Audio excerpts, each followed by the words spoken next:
ನಮಸ್ಕಾರ. ಫಸ್ಟ್ ಟ್ಯೂಬ್ನ ಮತ್ತೊಂದು ವಿಡಿಯೋಗೆ ಸ್ವಾಗತ.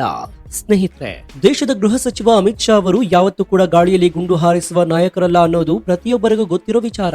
ಅವರು ಒಂದು ಹೆಜ್ಜೆ ಇಡ್ತಾರೆ ಅಂತಂದ್ರೆ ಅದರ ಹಿಂದೆ 10 ವರ್ಷಗಳ ಭವಿಷ್ಯದ ಅತಿದೊಡ್ಡ ಪ್ಲಾನ್ ಅಡಗಿರುತ್ತೆ ಎನ್ನುವುದನ್ನ ವಿರೋಧ ಪಕ್ಷದವರೇ ಬಹಿರಂಗವಾಗಿ ಒಪ್ಕೊಳ್ತಾರೆ. ಇದೀಗ ರಾಷ್ಟ್ರ ರಾಜಧಾನಿ ನವದೆಹಲಿಯಲ್ಲಿ ಅಕ್ಷರಶಃ ಇಂತಹದ್ದೇ ಒಂದು ಬಿಗ್ ಆಪರೇಷನ್ ನ ಸಿದ್ಧತೆಗಳು ನಡೀತಾ ಇದೆಯಾ ಎನ್ನುವಂತಹ ಭಾರಿ ದೊಡ್ಡ ಚರ್ಚೆಯೊಂದು ಮುನ್ನೆಲೆಗೆ ಬಂದಿದೆ. ಇಡೀ ದೇಶದ ಗಡಿ ಜಿಲ್ಲೆಗಳ ಪೊಲೀಸ್ ವರಿಷ್ಠಾಧಿಕಾರಿಗಳನ್ನ ಅಂದ್ರೆ ಎಸ್ಪಿಗಳನ್ನ ಅಮಿತ್ ಶಾ ಅವರು ದಿಢೀರನೆ ದೆಹಲಿಗೆ ಕರೆಸಿ ಒಂದು ಹೈ ವೋಲ್ಟೇಜ್ ಗುಪ್ತ ಮೀಟಿಂಗ್ ಅನ್ನು ಮಾಡಿದ್ದಾರೆ. ಈ ಮೀಟಿಂಗ್ ನ ಬೆನ್ನಲ್ಲೇ ಎಐಎಂಐಎಂ ಪಕ್ಷದ ಮುಖ್ಯಸ್ಥನಾಗಿರುವಂತಹ ಅಸದುದ್ದೀನ್ ಓವೈಸಿ ಅವರು ದೇಶಾದ್ಯಂತ ಭಾರಿ ಸಂಚಲನ ಸೃಷ್ಟಿಸುವಂತಹ ಒಂದು ಸ್ಫೋಟಕ ಹೇಳಿಕೆಯನ್ನು ನೀಡಿದ್ದಾರೆ. ಕೇಂದ್ರ ಗೃಹ ಸಚಿವ ಅಮಿತ್ ಶಾ ಅವರು ಈ ರೀತಿ ಸಭೆಗಳ ಮೇಲೆ ಸಭೆಗಳನ್ನು ಮಾಡ್ತಾ ಇರುವುದು ಕೇವಲ ಸಾಮಾನ್ಯ ವಿಚಾರವಲ್ಲ, ಇದು ದೇಶಾದ್ಯಂತ ಎನ್ಆರ್ಸಿ ಅಂದ್ರೆ ನ್ಯಾಷನಲ್ ರಿಜಿಸ್ಟರ್ ಆಫ್ ಸಿಟಿಜನ್ಸ್ ಅನ್ನ ಜಾರಿಗೆ ಮಾಡಲು ನಡೀತಾ ಇರುವಂತಹ ಭಾರಿ ದೊಡ್ಡ ಗ್ರೌಂಡ್ ವರ್ಕ್ ಎನ್ನುವಂತಹ ಆಘಾತಕಾರಿ ಆರೋಪವನ್ನು ಓವೈಸಿ ನೇರವಾಗಿ ಮಾಡಿದ್ದಾರೆ. ಓವೈಸಿ ಅವರ ಈ ಹೇಳಿಕೆ ಇದೀಗ ಇಡೀ ದೇಶಾದ್ಯಂತ ಕಾಡಿಗೆ ಚಿಂತೆ ಹಬ್ತಾ ಇದ್ದು ಅಲ್ಪಸಂಖ್ಯಾತ ನಾಯಕರಲ್ಲಿ ಭಾರಿ ದೊಡ್ಡ ತಲ್ಲಣವನ್ನ ಸೃಷ್ಟಿ ಮಾಡಿದೆ. ಅಷ್ಟಕ್ಕೂ ಗೃಹ ಸಚಿವ ಅಮಿತ್ ಶಾ ಅವರು 119 ಗಡಿ ಜಿಲ್ಲೆಗಳ ಎಸ್ಪಿಗಳ ಜೊತೆ ನಡೆಸಿದಂತಹ ಆ ಸೀಕ್ರೆಟ್ ಮೀಟಿಂಗ್ ನ ಅಸಲಿ ಅಜೆಂಡಾ ಎಂಥದ್ದು,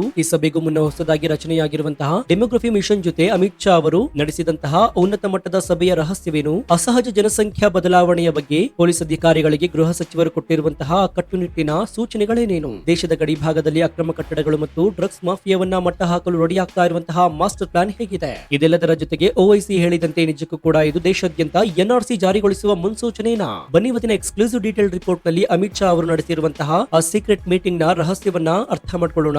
ವಿಡಿಯೋ ತುಂಬಾ ಇಂಟ್ರೆಸ್ಟಿಂಗ್ ಆಗಿರುತ್ತೆ, ಪೂರ್ತಿಯಾಗಿ ನೋಡಿ. ವಿಡಿಯೋವನ್ನ ಶುರು ಮಾಡೋಣ. ಆದ್ರೆ ಅದಕ್ಕೂ ಮುನ್ನ ಅಕ್ರಮ ನುಸುಳುಕೋರರು ಹಾಗೂ ರೋಹಿಂಗ್ಯಾ ಮುಸ್ಲಿಮರನ್ನ ಮಟ್ಟ ಹಾಕಲು ಇಡೀ ದೇಶಾದ್ಯಂತ ಪ್ರಧಾನಿ ನರೇಂದ್ರ ಮೋದಿ ಹಾಗೂ ಅಮಿತ್ ಶಾ ಅವರು ಎನ್ಆರ್ಸಿಯನ್ನ ಜಾರಿಗೆ ತರಬೇಕು ಅಂತ ನಿಮ್ಗೆ ಅನ್ಸುತ್ತಾ? ಕಮೆಂಟ್ ಮಾಡಿ ಹಾಗೂ ವಿಡಿಯೋಗೆ ಲೈಕ್ ಕೊಡಿ, ಜೊತೆಗೆ ಐ ಸಪೋರ್ಟ್ ಎನ್ಆರ್ಸಿ ಅಂತ ಕಮೆಂಟ್ ಮಾಡಿ.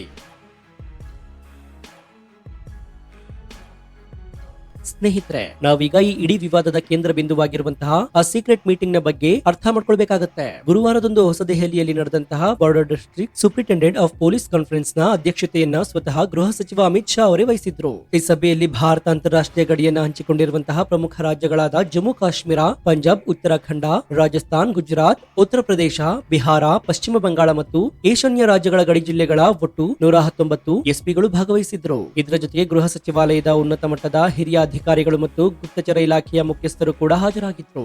ಸಾಮಾನ್ಯವಾಗಿ ಗಡಿ ಭದ್ರತೆ ಅಂತಂದ್ರೆ ಕೇವಲ ಬಿಎಸ್ಎಫ್ ಮತ್ತು ಸೇನೆ ಮಾತ್ರ ನೋಡ್ಕೊಳ್ಳುತ್ತೆ ಅನ್ನುವುದು ನಮ್ಮೆಲ್ಲರ ಅನಿಸಿಕೆ.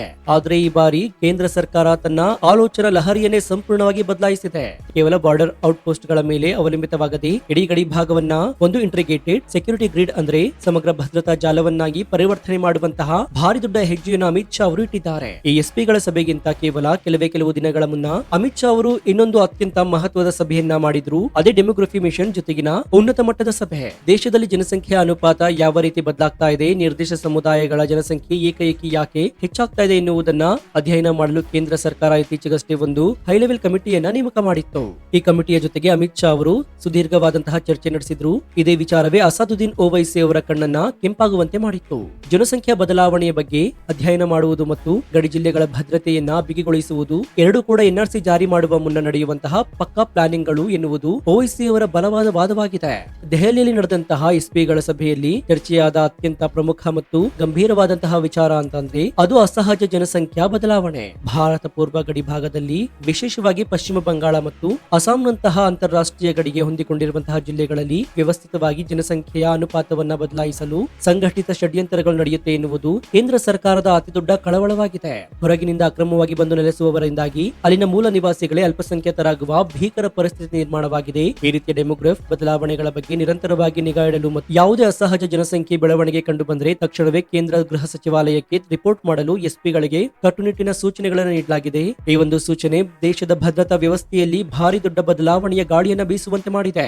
ಸಭೆಯಲ್ಲಿ ಚರ್ಚೆಯಾದ ಎರಡನೇ ಅತಿದೊಡ್ಡ ಸವಾಲು ಅಂದ್ರೆ ಅಕ್ರಮ ನುಸುಳುಕೋರಿಕೆ ಮತ್ತು ಅವರಿಗೆ ನಕಲಿ ದಾಖಲೆ ಮಾಡಿಸಿಕೊಡುವ ಮಾಫಿಯಾ. ಗಡಿಯ ಮೂಲಕ ದೇಶದೊಳಗೆ ಅಕ್ರಮವಾಗಿ ನುಸುಳುವವರ ವಿರುದ್ಧ ಮತ್ತು ಅವರಿಗೆ ಭಾರತೀಯರೆಂದು ಬಿಂಬಿಸುವ ನಕಲಿ ಆಧಾರ್ ಕಾರ್ಡ್, ವೋಟರ್ ಐಡಿಯನ್ನ ಮಾಡಿಸಿಕೊಡುವಂತಹ ಏಜೆನ್ಸಿಗಳ ಎಸ್ಪಿಗಳ ವಿರುದ್ಧ ಅತ್ಯಂತ ಕಠಿಣ ಕ್ರಮವನ್ನು ತೆಗೆದುಕೊಳ್ಳಲು ಅಮಿತ್ ಶಾ ಅವರು ಖಡಕ್ ಆದೇಶವನ್ನು ನೀಡಿದ್ದಾರೆ. ರಾಜ್ಯ ಪೊಲೀಸ್ ಮತ್ತು ಕೇಂದ್ರದ ಗುಪ್ತಚರ ಏಜೆನ್ಸಿಗಳ ನಡುವೆ ರಿಯಲ್ ಟೈಮ್ ಇಂಟೆಲಿಜೆನ್ಸ್ ಶೇರಿಂಗ್ ಅಂದ್ರೆ ಕ್ಷಣದ ಮಾಹಿತಿಯನ್ನ ವಿನಿಮಯ ಮಾಡಿಕೊಳ್ಳುವ ವ್ಯವಸ್ಥೆಯನ್ನ ಬಲಪಡಿಸಲು ನಿರ್ಧರಿಸಲಾಗಿದೆ. ಸ್ಥಳೀಯ ಪೊಲೀಸರ ಸಹಾಯವಿಲ್ಲದೆ ಅಕ್ರಮ ನುಸುಳುಕೋರರು ದೇಶದೊಳಗೆ ನೆಲೆಸಲು ಖಂಡಿತ ಸಾಧ್ಯವಿಲ್ಲ. ಹೀಗಾಗಿ ಎಸ್ಪಿಗಳು ಈ ವಿಚಾರವನ್ನ ಶೂನ್ಯ ಸಂಹಿತೆ ಅಂದ್ರೆ ಝೀರೋ ಟಾಲರೆನ್ಸ್ ನೀತಿಯನ್ನ ಅಳವಡಿಸಿಕೊಳ್ಳಬೇಕು ಅಂತ ಎಚ್ಚರಿಸಲಾಗಿದೆ. ಇನ್ನು ಮೂರನೇದಾಗಿ ಅಕ್ರಮ ಕಟ್ಟಡಗಳ ತೆರವು ಕಾರ್ಯಾಚರಣೆಯ ವಿಚಾರವಾಗಿ ಸಭೆಯಲ್ಲಿ ಸುದೀರ್ಘ ಚರ್ಚೆಯಾಗಿದೆ. ಗಡಿ ಭಾಗದಲ್ಲಿ ವಿಶೇಷವಾಗಿ ನೋಮ್ಯಾನ್ಸ್ ಲ್ಯಾಂಡ್ ಸುತ್ತಮುತ್ತ ಯಾವುದೇ ಲೈಸೆನ್ಸ್ ಇಲ್ಲದೆ ಅಕ್ರಮವಾಗಿ ನಿರ್ಮಿಸಲಾಗಿರುವಂತಹ ಬಿಲ್ಡಿಂಗ್ಗಳು, ಮಸೀದಿಗಳು ಮತ್ತು ಮದರಸಾಗಳನ್ನು ಗುರುತಿಸಿ ಅವುಗಳನ್ನು ನಿರ್ದಾಕ್ಷಿಣ್ಯವಾಗಿ ಧ್ವಂಸಗೊಳಿಸಲು ಎಸ್ಪಿಗಳಿಗೆ ಸೂಚನೆಯನ್ನ ನೀಡಲಾಗಿದೆ. ಇಂತಹ ಅಕ್ರಮ ಕಟ್ಟಡಗಳನ್ನ ಅಕ್ರಮ ನುಸುಳುಕೋರರಿಗೆ ಸುರಕ್ಷಿತ ಆಶ್ರಯ ತಾಣವಾಗಬಹುದು ಅಥವಾ ಗಡಿಯಾಚೆಯಿಂದ ನಡೆಯುವಂತಹ ದೇಶ ವಿರೋಧಿ ಚಟುವಟಿಕೆಗಳಿಗೆ ಶಸ್ತ್ರಾಸ್ತ್ರಗಳ ಸಂಗ್ರಹಣೆಗೆ ಬಳಕೆಯಾಗಬಹುದು ಎನ್ನುವುದು ಸರ್ಕಾರದ ಬಲವಾದ ಅನುಮಾನವಾಗಿದೆ. ಹೀಗಾಗಿ ಮುಂದಿನ ದಿನಗಳಲ್ಲಿ ಗಡಿ ಜಿಲ್ಲೆಗಳಲ್ಲಿ ಭಾರಿ ದೊಡ್ಡ ಮಟ್ಟದ ಬುಲ್ಡೋಸರ್ ಆಪರೇಷನ್ಗಳು ನಡೆಯುವುದೂ ಕೂಡ ಅದರಲ್ಲಿ ಆಶ್ಚರ್ಯ ಪಡುವಂತಹದ್ದು ಏನೂ ಇಲ್ಲ.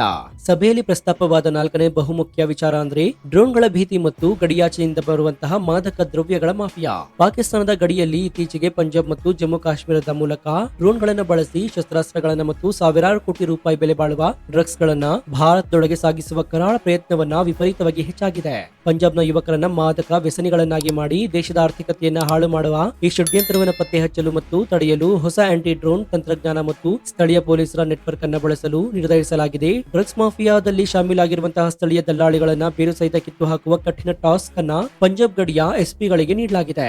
ಸಭೆಯ 5ನೇ ಪ್ರಮುಖ ಅಜೆಂಡಾ ಅಂತಂದ್ರೆ ಗಡಿಬೇಲಿ ನಿಯಂತ್ರಣ ಮತ್ತು ಮೂಲಸೌಕರ್ಯ ಅಭಿವೃದ್ಧಿ. ಪಶ್ಚಿಮ ಬಂಗಾಳದ ಗಡಿ ಭಾಗದಲ್ಲಿ ಬಾಕಿ ಉಳಿದಿರುವಂತಹ ಬೇಲಿ ನಿರ್ಮಾಣ ಪ್ರಗತಿಯನ್ನ ಪರಿಶೀಲನೆ ಮಾಡಲಾಯಿತು. ಇದರ ಜೊತೆಗೆ ಸುಮಾರು 31,000 ಕೋಟಿ ರೂಪಾಯಿಗಳ ಬೃಹತ್ ವೆಚ್ಚದಲ್ಲಿ ನಡೀತಾ ಇರುವಂತಹ 1610 ಕಿಲೋಮೀಟರ್ ಉದ್ದದ ಭಾರತ ಮ್ಯಾನ್ಮಾರ್ ಗಡಿ ಬೇಲಿ ಯೋಜನೆಯ ಬಗ್ಗೆ ಕೂಡ ಸಭೆಯಲ್ಲಿ ಸುದೀರ್ಘವಾಗಿ ಚರ್ಚಿಸಲಾಗಿದೆಯಂತೆ. ಇದರೊಂದಿಗೆ ವೈಬ್ರೆಂಟ್ ವಿಲೇಜರ್ಸ್ ಪ್ರೋಗ್ರಾಮ್ಸ್ ಅಡಿಯಲ್ಲಿ ಗಡಿ ಭಾಗದಲ್ಲಿ ಅತ್ಯಾಧುನಿಕ ಮೂಲ ಸೌಕರ್ಯಗಳನ್ನು ಅಭಿವೃದ್ಧಿಪಡಿಸಿ ಅಲ್ಲಿನ ಜನರು ಉದ್ಯೋಗಕ್ಕಾಗಿ ಬೇರೆಡೆಗೆ ವಲಸೆ ಹೋಗದಂತೆ ತಡೆಯಲು ಭಾರಿ ದೊಡ್ಡ ನಿರ್ಧಾರವನ್ನು ತೆಗೆದುಕೊಳ್ಳಲಾಗಿದೆ. ಗಡಿ ಗ್ರಾಮದ ಜನರೇ ನಮ್ಮ ಮೊದಲ ಲೈನ್ ಆಫ್ ಡಿಫೆನ್ಸ್ ಎನ್ನುವುದು ಕೇಂದ್ರ ಸರ್ಕಾರದ ಅಕ್ಷರಶಃ ಪಾಲಿಸಿಯಾಗಿದೆ. ಗಡಿ ಭಾಗದ ಜನರೇ ನಮ್ಮ ಮೊದಲ ಲೈನ್ ಆಫ್ ಡಿಫೆನ್ಸ್ ಎನ್ನುವ ತತ್ವವನ್ನ ಕೇಂದ್ರ ಸರ್ಕಾರ ಅಕ್ಷರಶಃ ಪಾಲಿಸ್ತಾ ಇದೆ. ಈ ಎಲ್ಲ ಭದ್ರತಾ ಸಿದ್ಧತೆಗಳ ನಡುವೆ ಅಸದುದ್ದೀನ್ ಓವೈಸಿ ಅವರ ಹೇಳಿಕೆ ಈಗ ರಾಜಕೀಯ ವಲಯದಲ್ಲಿ ಕಾಡ್ಗಿಚ್ಚಿನಂತೆ ಹಬ್ತಾ ಇದೆ. ಓವೈಸಿ ಅವರು ಸಾರ್ವಜನಿಕ ಕಾರ್ಯಕ್ರಮವೊಂದರಲ್ಲಿ ಗುಡುಕ್ತಾ, ನಾನು ಅಮಿತ್ ಶಾ ಅವರನ್ನ ಬಹಳ ಹತ್ತಿರದಿಂದ ಬಲ್ಲೆ. ಅವರು ಎಂದಿಗೂ ಕೂಡ ಅರ್ಧಂಬರ್ಧ ಕೆಲಸ ಮಾಡೋದಿಲ್ಲ. ಗಾಡಿಯಲ್ಲಿ ಗುಂಡು ಹಾರಿಸುವ ವ್ಯಕ್ತಿ ಅವರಲ್ಲ. ಅವರು ಇಂತಹ ಹೈ ಲೆವೆಲ್ ಮೀಟಿಂಗ್ ಮಾಡ್ತಾ ಇದ್ದಾರೆ ಅಂತಂದ್ರೆ ಮತ್ತು ಡೆಮೋಗ್ರಫಿ ಕಮಿಷನ್ ಸಭೆಯನ್ನ ನಡೆಸ್ತಾ ಇದ್ದಾರೆ. ದೇಶಾದ್ಯಂತ ಎನ್ಆರ್ಸಿ ಜಾರಿಗೆ ತರುವುದೇ ಅವರ ಅಂತಿಮ ಮತ್ತು ಕರಾಳ ಗುರಿಯಾಗಿದೆ ಹೀಗಂತ ಆತಂಕವನ್ನು ವ್ಯಕ್ತಪಡಿಸಿದ್ದಾರೆ. ಎನ್ಆರ್ಸಿ ಜಾರಿಗೆ ಬಂದ್ರೆ ದೇಶದ ಲಕ್ಷಾಂತರ ಬಡವರು ಮತ್ತು ಹಿಂದುಳಿದ ವರ್ಗದವರು ತಮ್ಮ ಪೌರತ್ವ ಸಾಬೀತುಪಡಿಸಲು ಹಳೆಯ ದಾಖಲೆಗಳನ್ನ ಹುಡುಕಾಡಬೇಕಾಗತ್ತೆ. ಇದು ಭಾರಿ ದೊಡ್ಡ ಸಾಮಾಜಿಕ ಸಂಕಷ್ಟವನ್ನ ಸೃಷ್ಟಿಸುತ್ತದೆ ಎನ್ನುವುದು ಓವೈಸಿ ಅವರ ಕಳವಳಿಯಾಗಿದೆ.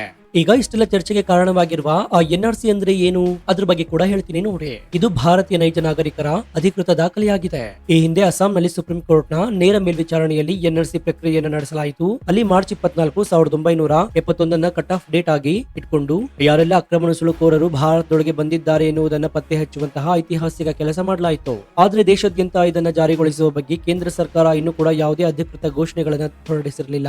ಆದ್ರೆ ಅಕ್ರಮ ನುಸುಳುಕೋರರನ್ನು ತಡೆಯಲು ಮತ್ತು ದೇಶದ ಜನಸಂಖ್ಯಾ ಸಮತೋಲನವನ್ನ ಕಾಯ್ದುಕೊಳ್ಳಲು ಭವಿಷ್ಯದಲ್ಲಿ ಎನ್ಆರ್ಸಿ ತರುವುದು ಅನಿವಾರ್ಯ ಎನ್ನುವುದು ಸರ್ಕಾರದ ಆಂತರಿಕ ಲೆಕ್ಕಾಚಾರವಾಗಿದೆ. ವಿರೋಧ ಪಕ್ಷಗಳು ಈ ಕೆಲವು ಅಲ್ಪಸಂಖ್ಯಾತ ನಾಯಕರು ಈ ಎನ್ಆರ್ಸಿಯನ್ನ ತೀವ್ರವಾಗಿ ವಿರೋಧಿಸ್ತಾ ಇದ್ದಾರೆ. ಅವರ ಪ್ರಕಾರ ಭಾರತದಲ್ಲಿ ಕೋಟ್ಯಂತರ ಬಡವರು, ಅನಕ್ಷರಸ್ಥರು ಮತ್ತು ಅಲೆಮಾರಿ ಸಮುದಾಯದವರಿದ್ದಾರೆ. ಅವರ ಬಳಿ ತಮ್ಮ ತಾತ ಮುತ್ತಾತಂದಿರ ಕಾಲದ ಯಾವುದೇ ಸೂಕ್ತ ದಾಖಲೆಗಳಿಲ್ಲ. ಇಂತಹ ಪರಿಸ್ಥಿತಿಯಲ್ಲಿ ನೀವು ದಾಖಲೆ ಕೇಳಿದ್ರೆ ಅವರು ಎಲ್ಲಿಂದ ತಂದು ಕೊಡ್ತಾರೆ? ದಾಖಲೆ ಇಲ್ಲದ ಕಾರಣ ಅವರನ್ನೆಲ್ಲ ದೇಶದಿಂದ ಹೊರ ಹಾಕ್ತೀರಾ ಎನ್ನುವಂತಹ ಗಂಭೀರವಾದ ಪ್ರಶ್ನೆಯನ್ನ ಅವರು ಮುಂದಿಟ್ಟಿದ್ದಾರೆ. ಇದರಿಂದ ದೇಶದಲ್ಲಿ ಅನಗತ್ಯವಾದ ಕಾನೂನು ಜಟಾಪಟಿಗಳು ಮತ್ತು ಸಾಮಾಜಿಕ ಅಶಾಂತಿ ಹೆಚ್ಚಾಗಬಹುದು ಅನ್ನೋದು ಅವರ ಕಳವಳ. ಇದೆಲ್ಲವನ್ನ ಅರಿತಿರುವಂತಹ ಪ್ರಧಾನಿ ನರೇಂದ್ರ ಮೋದಿ ನೇತೃತ್ವದ ಕೇಂದ್ರ ಸರ್ಕಾರ ಯಾವುದೇ ನಿರ್ಧಾರವನ್ನ ತರಾತುರಿಯಲ್ಲಿ ತೆಗೆದುಕೊಳ್ಳದೆ ಅತ್ಯಂತ ಎಚ್ಚರಿಕೆಯ ಹೆಜ್ಜೆಯನ್ನು ಇಡ್ತಾ ಇದೆ. ಜನಸಂಖ್ಯಾ ಬದಲಾವಣೆಯ ಸ್ಪಷ್ಟ ಡೇಟಾ ಕಲೆ ಹಾಕಲು ಡೆಮೋಗ್ರಫಿ ಕಮಿಷನ್, ಗಡಿ ಭದ್ರತೆ ಬಿಗಿಗೊಳಿಸಲು ಎಸ್ಪಿಗಳ ಜೊತೆ ಸಭೆ, ಇವೆಲ್ಲವೂ ಭವಿಷ್ಯದ ಬೃಹತ್ ಯೋಜನೆಗೆ ಅಡಿಪಾಯ ಹಾಕುವಂತಹ ಪ್ರಕ್ರಿಯೆಗಳು ಎನ್ನುವುದು ರಾಜಕೀಯ ಪಂಡಿತರ ಲೆಕ್ಕಾಚಾರ. ಓವೈಸಿ ಹೇಳಿದಂತೆ ಅಮಿತ್ ಶಾ ಅವರು ಏನೇ ಮಾಡಿದ್ರು ಕೂಡ ಅದನ್ನ ಅರ್ಧಕ್ಕೆ ಬಿಡೋದಿಲ್ಲ ಎನ್ನುವ ಮಾತು 100% ಸತ್ಯ. ಮುಂದಿನ ದಿನಗಳಲ್ಲಿ ದೇಶದ ಆಂತರಿಕ ಭದ್ರತೆಯ ವಿಚಾರದಲ್ಲಿ ಭಾರಿ ದೊಡ್ಡ ಕಾನೂನುಗಳು ಜಾರಿಗೆ ಬಂದರೂ ಕೂಡ ಆಶ್ಚರ್ಯ ಪಡಬೇಕಾಗಿಲ್ಲ. ಒಟ್ಟಾರೆಯಾಗಿ ಹೇಳುವುದಾದ್ರೆ ಸ್ನೇಹಿತರೆ, ಕೇಂದ್ರ ಗೃಹ ಸಚಿವಾಲಯವು ದೇಶದ ಭದ್ರತೆ ಮತ್ತು ಅಕ್ರಮ ನುಸುಳುವಿಕೆ ನಿಯಂತ್ರಣಕ್ಕಾಗಿ ನಡೆಸ್ತಾ ಇರುವಂತಹ ಈ ಹೈ ವೋಲ್ಟೇಜ್ ಮೀಟಿಂಗ್ ನವ ಭಾರತದ ಹುಕ್ಕಿನ ಇಚ್ಛಾಶಕ್ತಿಯನ್ನು ಪ್ರದರ್ಶಿಸ್ತಾ ಇದೆ. ಗಡಿಯ ಭದ್ರತೆಯನ್ನು ಬಲಪಡಿಸುವುದು ಮತ್ತು ತನ್ನ ನೈಜ ನಾಗರಿಕರ ಹಕ್ಕುಗಳನ್ನ ರಕ್ಷಿಸುವುದು ಯಾವುದೇ ಸಾರ್ವಭೌಮ ದೇಶದ ಮೂಲಭೂತ ಕರ್ತವ್ಯವಾಗಿದೆ.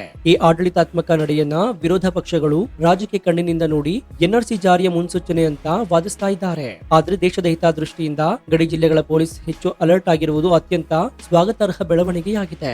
ಅಮಿತ್ ಶಾ ಅವರ ಹೈ ವೋಲ್ಟೇಜ್ ಮೀಟಿಂಗ್ ಮತ್ತು ಓವೈಸಿ ಅವರ ಎನ್ಆರ್ಸಿ ಆತಂಕದ ವಾಸ್ತವ ಚಿತ್ರಣವನ್ನ ಎತ್ತಿ ಹಿಡಿಯುವಂತಹ ಈ ಸ್ಫೋಟಕ ರಿಪೋರ್ಟ್ ಇಡೀ ದೇಶಕ್ಕೆ ತಲುಪುವಂತೆ ಹೆಮ್ಮೆಯಿಂದ ವಿಡಿಯೋವನ್ನ ನಿಮ್ಮ ವಾಟ್ಸ್ಆಪ್ ಫೇಸ್ಬುಕ್ ಗ್ರೂಪ್ ನಲ್ಲಿ ಮರೆಯದೆ ಶೇರ್ ಮಾಡಿ. ಇದೇ ರೀತಿ ನಿಷ್ಪಕ್ಷಪಾತ, ತ್ವರಿತ ಮತ್ತು ಅತ್ಯಂತ ಡೀಟೇಲ್ ಆದ ರಿಪೋರ್ಟ್ಗಳಿಗಾಗಿ ನಿಮ್ಮ ನೆಚ್ಚಿನ ಫಸ್ಟ್ ಯೂಟ್ಯೂಬ್ ಚಾನಲ್ ಅನ್ನು ಈಗಲೇ ಸಬ್ಸ್ಕ್ರೈಬ್ ಮಾಡಿಕೊಂಡು ಪಕ್ಕದಲ್ಲಿರುವಂತಹ ಬೆಲ್ ಐಕಾನ್ ಅನ್ನು ಪ್ರೆಸ್ ಮಾಡಿ. ಇದರಿಂದ ನಾವು ಹಾಕುವ ಹೊಸ ವಿಡಿಯೋಗಳ ನೋಟಿಫಿಕೇಶನ್ ಮೊದಲು ನಿಮಗೆ ಸಿಗುತ್ತೆ. ಮತ್ತೊಂದು ಕುತೂಹಲಕಾರಿ ವಿಡಿಯೋದೊಂದಿಗೆ ನಿಮ್ಮನ್ನು ಭೇಟಿ ಆಗ್ತೀನಿ. ಅಲ್ಲಿವರೆಗೂ ಎಚ್ಚರದಿಂದ ಹರಿ, ದೇಶ ವಿದೇಶದ ಆಗು ಹೋಗುಗಳನ್ನು ಗಮನಿಸ್ತಾನೆ ಇರಿ. ಇದಾಗಿತ್ತು ಈ ಕ್ಷಣದ ವಿಶೇಷ. ನೋಡ್ತಾ ಇರಿ ಫಸ್ಟ್ ಟ್ಯೂಬ್ ಕನ್ನಡ. ಧನ್ಯವಾದ.